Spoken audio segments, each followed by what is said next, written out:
जब मैं जेल से रिहा हुआ तो मेरे साथी कैदियों के चेहरों पर खुशी साफ झलक रही थी। वे मेरी रिहाई का जश्न मनाने के लिए ढोल नगाड़े बजाने को बेताब थे। इसकी वजह क्या थी? 5 साल पहले घर लौटते समय मैंने एक लड़की की जान बचाई थी जो बेहोश हो गई थी, लेकिन धन्यवाद देने के बजाय उस अमीर लड़की को बचाने की कोशिश में जिसने असल में उसे नुकसान पहुंचाया था, उसने मुझ पर लूट और हत्या की कोशिश का झूठा इल्जाम लगा दिया। वह मुझे अदालत तक घसीट ले गई, जिसके चलते मुझे 5 साल की जेल की सजा हुई। उसे लगा था कि मैं एक बेकार और मामूली सा इंसान हूँ। अगर मैं कभी जेल से रिहा भी हो गया तो भी अपनी बाकी जिंदगी एक गरीब और नाकाम इंसान के तौर पर ही बिताऊंगा और हमारी राहें फिर कभी नहीं टकराएंगी। लेकिन उसे यह नहीं पता था कि जिस दिन इस शरीर का असली मालिक जेल में डाला गया था, ठीक उसके अगले ही दिन मेरी आत्मा ने इस शरीर में प्रवेश कर लिया था और इस तरह मैंने जेल की उन दीवारों के पीछे 5 साल बिताए। जब आखिरकार मेरी रिहाई का दिन आया तो मेरे साथी कैदी बेहद खुश नजर आ रहे थे, जैसे वे मेरी विदाई का जोरदार जश्न मनाने के लिए और इंतजार नहीं कर सकते थे। ये देखकर मैंने शर्मिंदगी से अपनी नाक खुजाई। क्या मेरी मौजूदगी ने सचमुच उनके मन पर इतना गहरा असर डाला था? जैसे ही मैं जेल के दरवाजे से बाहर कदम रख रहा था, पास में खड़ी एक मर्सिडीज बेंज एग्जीक्यूटिव वैन से एक जवान और खूबसूरत महिला बाहर निकली। मैंने अपनी आंखें सिकोड़ी और उसे ऊपर से नीचे तक गौर से देखा। वह खूबसूरत थी, शायद कुछ ज्यादा ही खूबसूरत। हेलो मिस्टर लिन। उस महिला ने मेरी चंचल और परखने वाली नजर पर कोई ध्यान नहीं दिया। इसके बजाय वह शांति से मेरे सामने खड़ी हो गई और अपना हाथ आगे बढ़ाया। मैं शेन रुऑक्सी हूँ। आपसे मिलकर बहुत खुशी हुई। क्या तुम्हें यकीन है कि हम पहले कभी मिले हैं? मैं शेन रुऑक्सी के बेहद खूबसूरत चेहरे को घूरता रहा और उसे हाथ मिलाने के लिए मैंने कोई हरकत नहीं की। लिन फेंक, उम्र 22 साल, जिसे स्वर्गीय जेल का अराजक दानव कहा जाता है। तुम एक बार देश के सबसे अमीर टाइकून के लिए गुप्त रूप से काम करने गए थे, सिर्फ इसलिए कि उसने तुम्हें अपनी बेटी से शादी करने और अपनी पूरी दौलत विरासत में देने का प्रस्ताव दिया था। फिर भी तुमने उसे मना कर दिया, ये शिकायत करते हुए कि उसकी बेटी के पैर छोटे हैं और यह कहते हुए कि उसके परिवार की पूरी दौलत भी तुम्हारी खर्चीली फरमाइशों को पूरा करने के लिए काफी नहीं होगी। तुमने तो दुनिया के हथियारों के राजा को भी धूल चटा दी थी, सिर्फ इसलिए कि उसने भीड़ में तुम्हारी तरफ एक नजर डाली थी, उसे एक ही थप्पड़ से हवा में उछाल दिया और लगभग मौके पर ही मार डाला था। शेन रुऑक्सी ने एक स्थिर एकसार लहजे में बात की,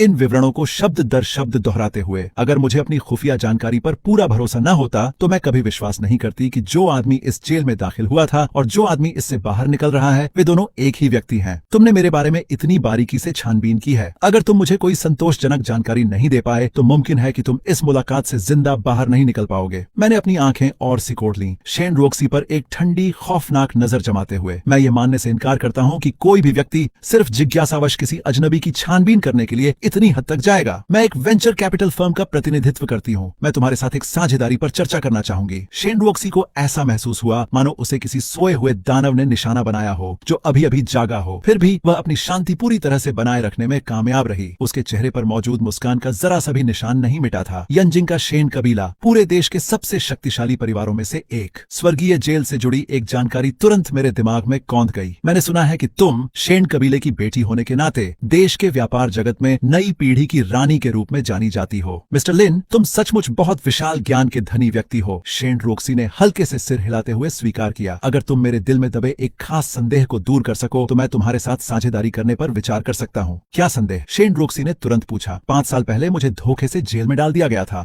मुझे स्वर्गीय जेल में क्यों कैद किया गया था? ठीक उसी पल मेरे मन में झाओ याकी के चेहरे की तस्वीर उभर आई। उसके चेहरे पर एक बुरी भाव थी और उसकी आंखों में एक तीखी खतरनाक चमक थी। 5 साल पहले जब मैं घर लौट रहा था तो मेरी मुलाकात झाओ याकी और उसके बॉयफ्रेंड सुनहाओ से हुई। वे दोनों आपस में जोरदार बहस कर रहे थे। तभी एक हादसा हो गया। सुनहाओ ने अनजाने में झाओ को जमीन पर धक्का दे दिया, जिससे उसके सिर पर गहरी चोट लगी और वह सदमे में चली गई। घबराकर सुनहाओ ने मुझसे, जो उस समय बस वहां से गुजर रहा एक राहगीर था, मदद की गुहार लगाई। उस समय मैं एक नेक दिल इंसान था। बिना कुछ सोचे समझे मैं उसे बचाने के लिए तुरंत आगे बढ़ा, लेकिन होश में आने पर झाओ याकी ने जरा भी एहसान नहीं माना। इसके बजाय सुनहाओ के उकसाने पर उसने मुझ पर ही पलटवार कर दिया और मुझ पर झूठा इल्जाम लगाया कि झगड़े के दौरान मैंने जानबूझकर उसे चोट पहुंचाई थी। आखिरकार मुझे बेकसूर होते हुए भी जेल में डाल दिया गया। मैं भी उस पूरी कहानी के पीछे की सच्चाई जानना चाहूंगी। शेन रुऑक्सी ने एक कड़वी मुस्कान दी। तियान्यू शिया साम्राज्य की सबसे रहस्यमयी जेल है और मैंने जो जानकारी जुटाई है उसके आधार पर सुनहाओ और झाओ याकी का कोई खास रिश्ता नहीं है। उन्हें तो छोड़िए, जिनके पास आपको उस रहस्यमयी तियान्यू जेल में डलवाने की ताकत हो, उन्हें तो शायद यह भी नहीं पता होगा कि ऐसी कोई जगह मौजूद भी है। अगर ऐसा है तो फिर साझेदारी का तो कोई सवाल ही नहीं उठता। यह सुनकर बातचीत जारी रखने में मेरी सारी दिलचस्पी तुरंत खत्म हो गई। मिस्टर लिन, भले ही साझेदारी मुमकिन न हो, लेकिन शायद हम दोस्त तो बन ही सकते हैं। शेन रुऑक्सी ने हल्की सी मुस्कान के साथ कहा। मुझे याद है कि आपका घर जियांगजो शहर में है। इत्तेफाक से मैं भी जियांगजो ही जा रही हूँ। अगर आपको मेरे से कोई परहेज न हो तो आप मेरे प्राइवेट जेट में मेरे साथ चल सकते हैं। आप इतनी उत्साह दिखा रही हैं तो मैं भी आपको निराश नहीं करूंगा। मैंने शरारती अंदाज में मुस्कुराते हुए कहा। 4 घंटे बाद शेन रोक्सी का प्राइवेट जेट जियांगजो हवाई अड्डे पर उतरा। प्राइवेट जेट के केबिन में बने बेडरूम के अंदर मैं नरम और विशाल बिस्तर पर आराम से सोया हुआ था और शेन रोक्सी की मदहोश कर देने वाली खुशबू को अपनी सांसों में भर रहा था। एक ऐसी खुशबू जो खून में हलचल मचा देती थी और जो बिस्तर पर अभी भी महक रही थी। मैंने आलस भरे अंदाज में अंगड़ाई ली और फिर धीरे धीरे उठकर खड़ा हो गया। बढ़िया बिस्तर है, अफसोस कि तुम इसे मेरे साथ शेयर करने के लिए यहाँ नहीं थी। मैं बेडरूम से निकलकर मेन केबिन में आया और मजाकिया लहजे में यह बात कही। तो मैं मान लूं कि मेरे मामलों की तुम्हारी जांच अभी खत्म नहीं हुई है? मैडम, ये आदमी बहुत ज्यादा घमंडी है। एक तेज बॉब कट बालों वाली औरत अचानक अपनी सीट से खड़ी हो गई। वह साफ तौर पर नाराज लग रही थी। वह शेन रॉक्सी की असिस्टेंट थी जिसका नाम लिन शियाओवान था। जो आदमी तियान्यू की चारदीवारी के अंदर सबसे ऊपर राज करने की काबिलियत रखता हो उसे घमंडी होने का पूरा हक है। शेन रॉक्सी मेरी दूर जाती हुई परछाई को देखती रही। उसकी आंखों में एक सुनहरी चमक कौंध रही थी। मुझे यकीन है कि वह दिन दूर नहीं जब शिया किंगडम और सच कहूं तो पूरी दुनिया उसके जेल से छूटने की खबर सुनकर कांप उठेगी। मैं भी उसे यह कारनामा करते देखने का बेसब्री से इंतजार कर रही हूँ। लिन शियाओवान पूरी तरह हैरान होकर मुझे देखती रही जब मैं सीधे केबिन के दरवाजे से बाहर निकल गया। केबिन के ठीक बाहर प्राइवेट जेट के पिछले हिस्से से जुड़े बोर्डिंग ब्रिज पर झाओ याकी खड़ी थी। वही औरत जिसने मुझे फंसाकर जेल भिजवाया था। अब वह एक मशहूर इंटरनेट सेलिब्रिटी और लाइव स्ट्रीमर बन चुकी थी और उसके आसपास उसके असिस्टेंट और बॉडीगार्ड मौजूद था। मैं अभी अभी जेट ब्रिज से निकलकर एयरपोर्ट टर्मिनल की तरफ बढ़ रहा था। आखिर कब मैं अपना खुद का एक प्राइवेट जेट खरीद पाऊंगा? जैसे ही झाओ याकी जेट ब्रिज से बाहर निकलने लगी उसने शेन रॉक्सी के प्राइवेट जेट की तरफ देखा। उसके चेहरे पर साफ तौर पर जलन झलक रही थी। इत्तेफाक से ठीक उसी पल उसकी नजर मुझ पर पड़ी जब मैं जहाज से नीचे उतर रहा था। उसकी नजर के रास्ते में थोड़ी रुकावट थी, इसलिए वह सिर्फ मेरी आधे चेहरे को ही देख पाई। ये आदमी कुछ कुछ जाना पहचाना सा लग रहा है। झाओ याकी एक पल के लिए रुकी और पलक झपकते ही मेरी तस्वीर उसके जहन में कौंध गई। फिर भी उसे जरा भी पछतावा महसूस नहीं हुआ। इसके बजाय उसे अचानक जी मिचलाने लगा एक बेहद घिनौना सा एहसास। ठीक वैसे ही जैसे 5 साल पहले हुआ था जब मेरी जान बचाने के बाद वह मेरे सामने खड़ी पाई गई थी। झाओ याकी ने सहज ही अपने कपड़े और कसकर पकड़ लिए। धत्तेरे की, उसने मन ही मन कोसा, मेरा शरीर ऐसे लंपट नीच के सामने कैसे बेनकाब हो सकता है? ऐसा लग रहा है जैसे कोई कीड़ा मेरे पूरे शरीर पर रेंग रहा हो। वह घिनौना इंसान नहीं हो सकता। सुनहाव ने मुझे बताया था कि एक बार जब उसे जेल में डाला गया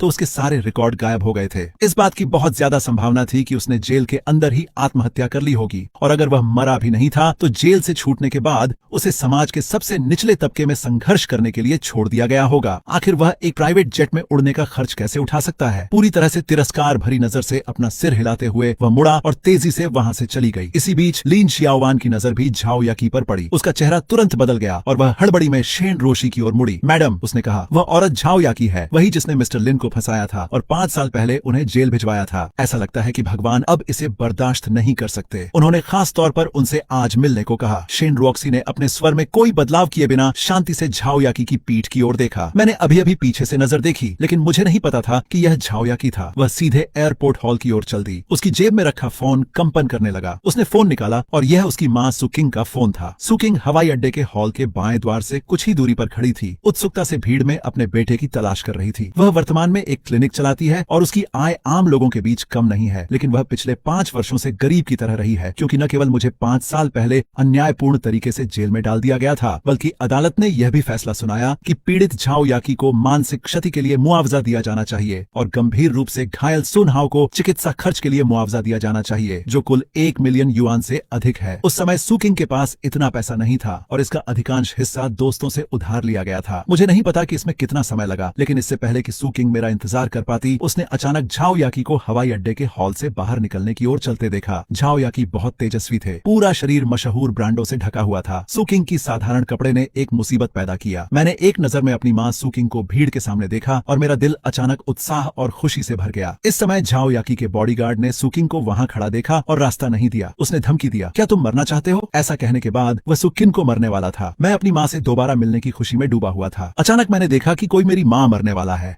मैं गुस्से से चिल्लाया और एक पल में रुक गया। मैंने बॉडीगार्ड की कलाई पकड़ ली। तुम मेरे काम में दखल देने की हिम्मत कर रहे हो? अचानक हुए इस दृश्य ने पहले तो बॉडीगार्ड को चौंका दिया और फिर वह गुस्सा हो गया। उसने अपना पैर उठाया और मुझे लात मारने ही वाला था। हालांकि मैं उससे तेज था। मैंने अपना दाहिना हाथ पटक दिया और बॉडीगार्ड की कलाई टूट गई। उसने अपना कंट्रोल खो दिया और जमीन पर गिर गया। मैं आगे बढ़ा और उसकी छाती पर पैर रख दिया जिससे वह हिलने डुलने में असमर्थ हो गया। जब दूसरे बॉडीगार्ड ने यह देखा तो वह मदद के लिए दौड़ा और मुझे जोर से मुक्का मारा। मैंने अपने बाएं हाथ की हथेली को फैलाया और उसकी मुट्ठी को मजबूती से बंद कर दिया। बॉडीगार्ड का मुक्का मानो किसी लोहे की प्लेट से टकराया हो। और उसकी चीख निकल गई, जो फेंक, ऐसा मत करो। इस समय सुकिन सपने से जाग गया और जल्दी से मुझे रोकने के लिए बोला। वहीं झाओ याकी भी सदमे से उबर गई। उसने अपने चेहरे पर अविश्वसनीय भाव से हमारी माँ और बेटे को पहचान लिया। मुझे तुम्हारे जीवित होने की आशा नहीं थी। एक पल में मेरे दिल में नकारात्मक भावनाएं उमड़ पड़ी। अगर तुमने दोबारा मुझे ऐसी बेकर नजरों से देखा तो मैं तुम्हारी आंखें नोच लूंगा। झाओ याकी ने मुझे उसे घूरते हुए देखा। चिल्लाते हुए सारस ने कहा कि मैं 5 साल पहले मर चुका हूँ। झाओ याकी 5 साल से इस दिन का इंतजार कर रहे थे। आप क्या करना चाहते हैं? मैं आपको चेतावनी देता हूँ, यदि तुम मेरी एक उंगली छूने का साहस करोगे तो मैं तुम्हें जेल की निचली मंजिल में डाल दूंगी। झाओ याकी के चेहरे का रंग बदल गया। झाओ याकी की चेतावनी सुनकर सुकिंग अचानक आश्चर्यचकित हो गई। वह तेजी से आगे बढ़ी और जाओ फैंग को रोकने के लिए मेरी बांह पकड़ ली। हत्यारा मत बनो, हम उसकी माँ को नाराज नहीं कर सकते। चिंता मत करो, आज हमें कोई नुकसान नहीं पहुंचा सकता। मैंने अपनी माँ को चुप करने के लिए कोशिश की। बहुत देर हो चुकी है, उसने मेरे बॉडीगार्ड को घायल कर दिया। इस कर्ज का निपटारा होना ही चाहिए। झाओ याकी ने मुझे बेरुखी से रोका। उन्हें विश्वास था कि वह सिर्फ एक फोन कॉल से मुझे दोबारा जेल भेज सकते हैं। सुक्विंगवेनियन के चेहरे पर घबराहट और अधिक तीव्र हो गई। वह नहीं जानता था कि मैं अब 5 साल पहले का विनम्र और कायर लड़का नहीं रहा, बल्कि एक ऐसा प्राणी था जो जेल में सभी को आश्चर्यचकित कर देता था। उसने मेरी रक्षा उसी तरह की जैसे एक मुर्गी अपने बच्चे की रक्षा करती है। उसने घबराहट में झाओ याकी से माफी मांगी। मुझे खेद है सुश्री झाओ, लिन फेंग का यह मतलब नहीं था। कृपया उसे माफ कर दें, ठीक है? सुकिंग का घबराया हुआ रूप देखकर झाओ याकी गुस्से से हंसी, जैसे उसने कोई ठंडा चुटकुला सुना हो। 5 साल पहले आपका बेटा मुझसे बेवफाई करना चाहता था। आपने घुटने टेक दिए और मुझसे उसे जाने देने की विनती की। अब आपके बेटे ने मेरे बॉडीगार्ड को घायल कर दिया है और मुझे इस तरह देखने की हिम्मत की है। आपने मुझसे उसे माफ करने के लिए कहा। मेरा चेहरा अचानक बदल गया। जब मैं स्वर्ग में था तो मैंने किसी से 5 साल पहले हुए अन्यायपूर्ण मामले की अंदरूनी कहानी की जांच करने को कहा था, लेकिन मुझे नहीं पता था कि मेरी माँ वास्तव में झाओ याकी के पास घुटने टेकने और दया की भीख मांगने गई थी। मेरी माँ थोड़ी देर के लिए स्तब्ध रह गई। इसके बाद मैंने देखा कि मेरी माँ का चेहरा पीला पड़ गया था और वह अस्थिर थी, इसलिए मैंने तुरंत उनकी मदद की। दूसरी ओर झाओ याकी ने सोचा कि उसने मेरी कमजोरी पकड़ ली है और उसका अहंकार और भी अधिक अहंकारी हो गया। गंदे आदमी, क्या तुम्हारी माँ नहीं चाहती थी कि मैं तुम्हें जाने दूं? तुम और तुम्हारी माँ अब घुटनों के बल बैठकर खुद को 10 बार थप्पड़ मारो, मुझसे माफी मांगो और भविष्य में अपना मुंह बंद रखने का वादा करो। शायद मैं तुम्हें छोड़ने पर विचार कर सकती हूँ। झाओ याकी के चेहरे पर जोरदार थप्पड़ मारकर जवाब दिया। जियाओ फेंग सुकिंग हैरान रह गई। उसे उम्मीद नहीं थी कि मैं झाओ याकी को मारने के अलावा कुछ नहीं कर सकता। झाओ याकी को उम्मीद नहीं थी कि वह उस बिल्ली की तरह है जिसकी पूंछ पर पैर रख दिया गया था। उनके बाल पूरी तरह से बिखरे हुए थे। तुम्हारी मुझे मारने की हिम्मत कैसे हुई? मैंने फिर से थप्पड़ मारा। इस थप्पड़ ने झाओ याकी को सीधे जमीन पर गिरा दिया। मैं आगे बढ़ा और झाओ याकी के चेहरे पर पैर रखा और ठंडे स्वर में कहा, तुरंत मेरी माँ से माफी मांगो। मेरे शरीर पर रेत अचानक फट गई, जैसे कोई खून का प्यासा हथियार खोल दिया गया हो। उसके आसपास के सभी लोग भयभीत महसूस कर रहे थे। झाओ याकी को तुरंत लगा कि मृत्यु का देवता आ रहा है और उसका शरीर कांपने के अलावा कुछ नहीं कर सका। मुझे माफ कर दो चाची, मैं गलत थी। कृपया मुझे मत मारो। झाओ याकी, ये आपकी माफी से बस थोड़ी सी दिलचस्पी है। याद रखें कि मैंने पहले क्या कहा था, मैं आपको जल्द ही ढूंढ लूंगा। कोई भाग नहीं सका। झाओ याकी पूरी तरह से डर गई थी और उसका दिमाग शून्य हो गया था। वह चावल पर चोंच मारती मुर्गी की भांति सिर हिलाती रही। मैंने बकवास करना बंद कर दिया और झाओ याकी को जाने दिया, जो डर गई थी। वह खड़ा हुआ और अपनी मां सुकिन को जाने में मदद की। झाओ याकी के सहायक और बॉडीगार्ड सभी एक तरफ खड़े थे। जब तक मैंने सुकिन को दूर जाने में मदद नहीं की, तब तक मैं झाओ याकी की मदद के लिए जल्दी से आगे नहीं बढ़ा। झाओ याकी ने बॉडीगार्ड को उसकी मदद करने दी, जैसे कि वह कोई बुरा सपना देख रही हो, अपने चेहरे पर हैरानी भरे भाव के साथ। मिस झाओ, क्या आप ठीक हैं? ये देखने के बाद एक बॉडीगार्ड खुद को पूछे बिना नहीं रह सका। झाओ याकी ने बॉडीगार्ड की ओर एक तक देखा और फिर उसके चेहरे पर तेज दर्द देखा। वह गिर गया और चिल्लाया, मुझे इस तरह पीटा गया। क्या आपको लगता है कि कुछ गड़बड़ है? तुम दोनों बेकार आदमी एक मनहूस आदमी से भी नहीं निपट सकते। मुझे आप पे पैसे क्यों खर्च करने चाहिए? मिस झाओ, हम कमजोर नहीं है, लेकिन वह आदमी लड़ाई में बहुत अच्छा है। मैंने उसके हाथ पर मुक्का मारा और मेरे सीधे हाथ की हड्डी टूट गई। तो क्या हुआ? अगर वह लड़ाई कर सकता है? यह कानून द्वारा शासित समाज है। मैं चाहता हूँ कि वह अपनी पूरी जिंदगी जेल में बिताए। वह कभी बाहर नहीं आएगा। लिन फेंग ने जो कहा था उसे उसने बिल्कुल भी दिल से नहीं लिया। इसके बजाय वह गुस्से से भरा हुआ था और बदला लेना चाहता था। दूर से सुकिंग ने झाओ याकी की उन्मादी दहाड़ सुनी। उसका चेहरा बदल गया और उसने उत्सुकता से जो फेंक से पूछा, क्या तुमने उसे मारा? क्या होगा अगर वे तुम्हें गिरफ्तार करने के लिए पुलिस को बुलाएं? माँ, चिंता मत करो। मैंने अपनी माँ की पसीने से भरी हथेली को कसकर पकड़ लिया और फुल स्टोरी देखना है? लिंक डिस्क्रिप्शन में है, मिस मत करो।